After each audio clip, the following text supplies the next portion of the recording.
तुम सोच रहे हो बस बादल की उड़ानों तक, मेरी तो निगाहें हैं सूरज के ठिकानों तक। बजट में ये नहीं दिख रहा है जनता का कट गया साथ, महंगाई ने कर दिया नाश।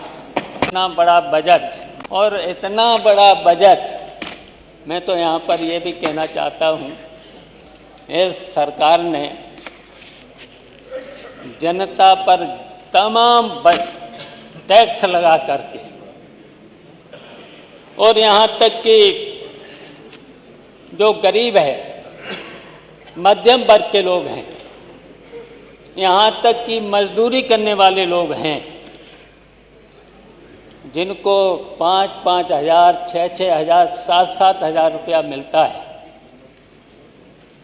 उन पर भी टैक्स लगा दिया है जीएसटी के माध्यम से। और जबकि 5 हज़ार, 6 हज़ार, 7 हज़ार, और जो अभी बात चल रही है आउटसोर्सिंग, और अभी तक आउटसोर्सिंग में जो 14,500 सरकार की तरफ से मिलना चाहिए था, वो कितना मिल रहा है?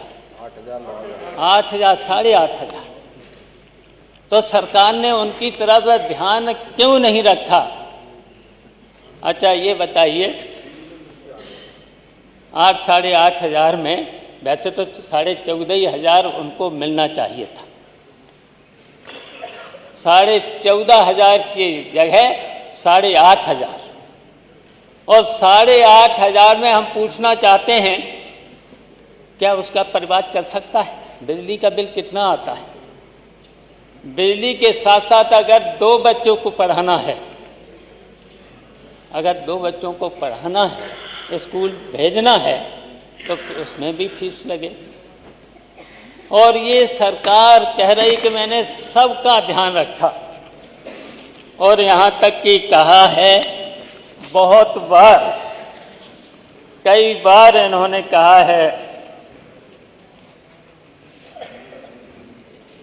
सबका साथ सबका विकास, लेकिन बताओ कितनी महंगाई है, तो इन गरीबों का भला कैसे होगा? घर कैसे चलेगा? बच्चों को कैसे पढ़ें? और भी है, स्वास्थ्य संबंधी भी बीमारियां हैं, तो बताओ गरीब का तो कोई ध्यान रखा ही नहीं।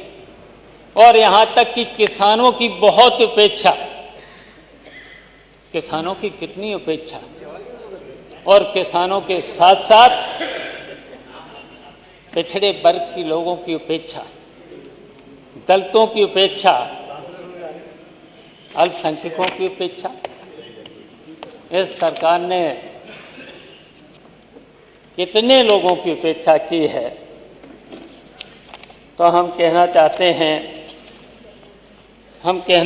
हैं हमारे वित्त मंत्री जी ने जब उस समय बजट प्रस्तुत किया था, उन्होंने एक शेर पढ़ा था। शेर तो याद ही होगा सब लोगों को, जिस दिन से मैं चला हूँ मेरी मंजिल पर नजर है, आंखों ने कभी मील का पत्थर नहीं देखा। यही तो पढ़ा था जी। सरकार यदि राह सूचक मील का पत्थर देखती तो उसे पता चलता कि यह उल्टी दिशा की ओर चल रही है। सरकार के इस शेर के उत्तर में जनता बोल रही है, आंखों में अमीरों की बस कोठियां रहीं, तभी तो कभी मील का पत्थर नहीं देखा। सच यह सुने हजूर, खुशियां हैं बहुत दूर, अपने पिछड़े दलितों अल्पसंख्यकों का घर नहीं देखा।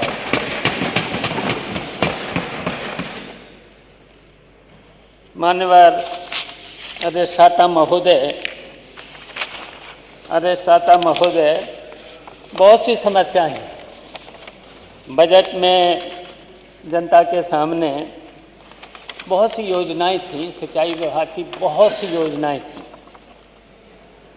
मध्य योजना कितने समय से अधूरी पड़ी है, इस बजट में कोई ध्यान नहीं रखा गया है, जिससे पश्चिमी उत्तर प्रदेश में सिंचाई भी हो सकती थी।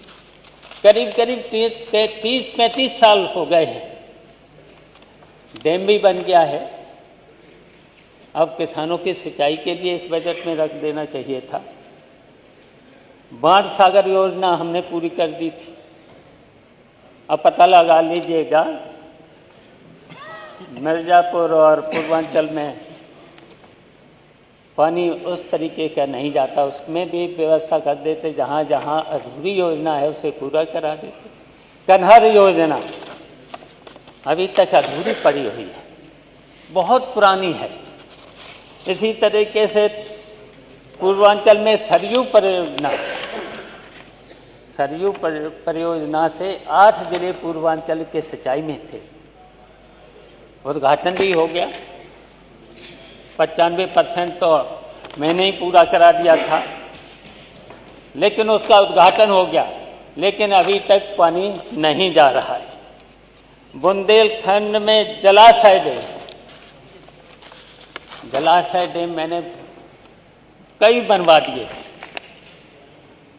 मैंने देखा कि 2 साल तो उसमें कोई दिक्कत नहीं आई है बुंदेलखंड में पानी की, लेकिन क्या उन जलाशयों के लिए इस बजट में रख दिया गया होता?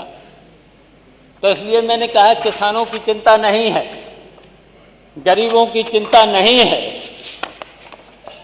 विद्युत व्यवस्था में अभी मंत्री जी बोल तो रहे थे, बहुत कुछ कर दिया है। उन्होंने कहा कि जिला स्तर पर 24 घंटे, तहसील स्तर पर 22 घंटे और संपूर्ण गांव में 20 घंटे। हम तो यही मंत्री जी अगर सामने होते तो कम से कम गांव में 10 घंटे रात को, 10 घंटे दिन में बिजली दे दो। इतना ही बिजली दे दो। अगर इतना नहीं दे पाते हो तो कम से कम 8 घंटे दिन में, 8 घंटे रात को, ये व्यवस्था होना चाहिए। ट्रांसफार्मर, हम तो जान रहे हैं कि ट्रांसफार्मर सही है कि थोड़ा सा सुधार हुआ है, लेकिन जो कह रहे थे मंत्री जी कह रहे थे उतना सुधार अभी नहीं है। इतना देखिए विजिलेंस के द्वारा और विजिलेंस के साथ साथ यहाँ तक कि लाइनमैन भी फोटो खींच लेता है, और जो कि फोटो खींच करके वहाँ का जेई जाता है सीधे थाने में FIR। पहले तो सेटिंग करते हैं। अगर सेटिंग करते हैं कि अगर उन्हें 15,000-20,000 रुपए की अगर सेटिंग हो जाती है तो FIR नहीं होगी। ये चल रहा है जनता के साथ। लेकिन यहाँ तो बड़ी बड़ी बातें इस तरीके की हो गई। ये लगता है कि इस बजट ने और 2024-25 के बजट ने शायद दुनिया में सबसे नंबर 1 उत्तर प्रदेश कर दिया है। ये बढ़कर के बातें हो रही हैं, और जबकि ऐसा नहीं है। आज भी अर्थव्यवस्था में उत्तर प्रदेश 32वें स्थान पर है, केवल बिहार पीछे है इससे। लेकिन यहाँ लगता है कि उत्तर प्रदेश नंबर 1 पर हो गया है।